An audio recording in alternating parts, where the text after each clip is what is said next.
The iPhone 16 came out just yesterday, and I've had the phone now. I've had the SIM card in. I'm using it day to day, if you like, for the first 24 hours. There's a few things that I think are just sensational.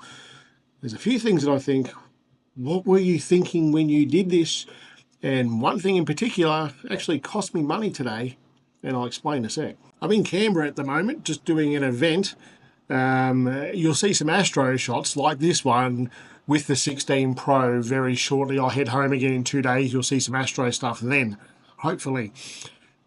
Some of the things I like about this phone is by far, there's something happens with Apple when they do their launches with the iPhones, and things that are just mind blowing. I don't think they spend enough time talking about that mind blowing aspects of it all. The one we'll talk about, say, two or three things here I think are just fantastic with this phone. One, mainly around the camera. One, the audio mixer from the video point of view. That is just mind-blowingly good. I'm talking about the audio mixing here. So as we record video in 120 frames a minute, have a look at this. This is amazing. I'm so impressed by this. But the audio mixing on this, once we record a video and we go into edit the video on the phone, hit edit, hit audio mix, and we can change these things from in frame to cinematic to what I can only describe as having a lapel microphone. It's just bloody awesome. And they didn't really talk about this too much, I don't think, or give many examples. I think they could have done this a little bit better. I'm using the microphone on the camera. This here is this is for the pocket, the camera that I film all my videos on.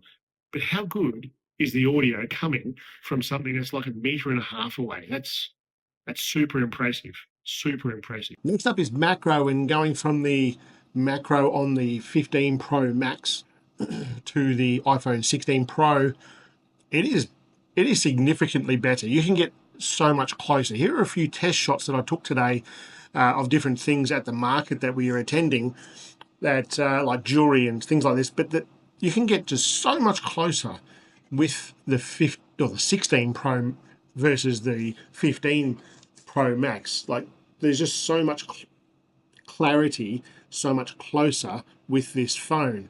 They did talk about it with the ultra wide lens and how it does the macro, but it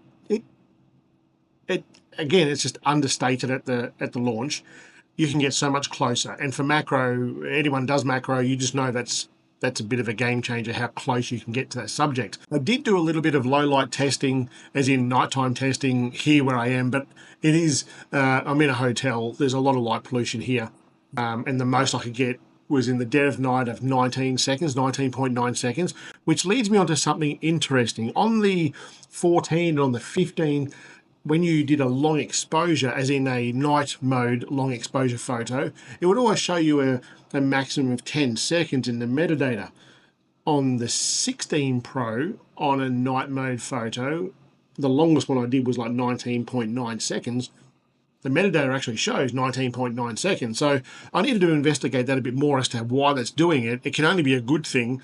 That was on the ultra wide lens, and the ultra wide versus the 15 Pro Max, it's significantly better. So I am absolutely looking forward to doing some astrophotography with this phone on the ultra wide. I've got a feeling this is going to be bloody epic.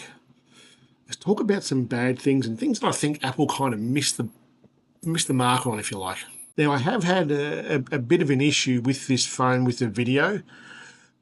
When I get home, I'm going to reset this phone to make sure that it's not a software glitch, but considering this is the best processor this phone, not the iPhones have ever had, I was doing some video today and shaking it around, and it was actually locking up.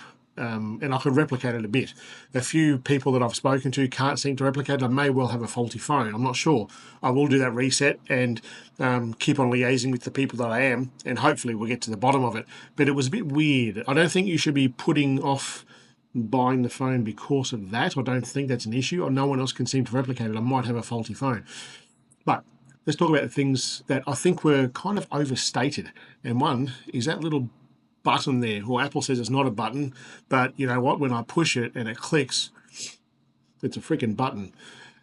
That button cost me money today. Now, because this is something new to us iPhone users, this button, when the phone is sitting on the table, sitting on the bench, and you pick it up, it's very natural to move your hand so that it just picks up like this when it's sitting on the table, because the screen is still there. You don't want to cover up the screen.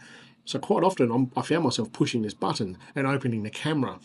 And if you're familiar with Square readers, that's how you process payments with cards and stuff. It's a terminal setting, a payment terminal that you can get for phones. And there's a little Square reader, and customer would tap their card onto that and you process your payment. And today when we were at a market in Canberra, I processed the payment, cleaning up the workspace, and I picked up the phone, touching that button, it went straight to the camera, the payment was cancelled, and we lost that payment. So there is a way around this though. If you go into settings, into the camera settings, and you go down to that side activation button, and you can change it to a double click. So I now, pushing that button once doesn't do anything, but if I push it twice, it opens the camera. And that will alleviate that for me. So if you are someone who uses your phone as much as a camera, as a work tool, I would turn that button to double press to open the camera. Along with that button, it leads me to the next point. And we did speak about this a little bit this morning in our live stream. If you're not familiar, we did a live stream this morning. We spoke about 3 of us who bought the phone and our experience in purchasing it, and my experience in the Apple Store.